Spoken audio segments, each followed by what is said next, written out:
Tetap narkoba yang paling banyak ya. Terus yang kedua kasus pencabulan.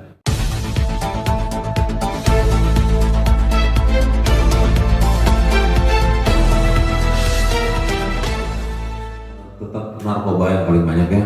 Terus yang kedua kasus pencabulan. Nah ini juga dalam kesempatan ini juga saya menghimbau ya, titip pesan kepada tokoh agama, tokoh masyarakat. Jadi mohon kiranya juga orang-orang tua ya lebih penekanan kepada pemahaman agama. Ya miris sekali di sini ada beberapa kasus pencabulan yang ada anak kandung, ada juga yang anak tiri, ada 2 ya. Kemudian ada juga yang kemarin tetangga. Ya, dari beberapa data yang kami dapat, rata-rata pelaku ini dengan korban ini saling mengenal. Ya, saling mengenal. Ada yang tetangga, ada yang ayah tiri, ada yang ayah kandung bahkan. Nah, jadi disinilah peran tokoh agama, tokoh masyarakat ya untuk lebih menanamkan lagi nilai-nilai agama sehingga bisa kita terhindarkan dari perbuatan tersebut. Demikian.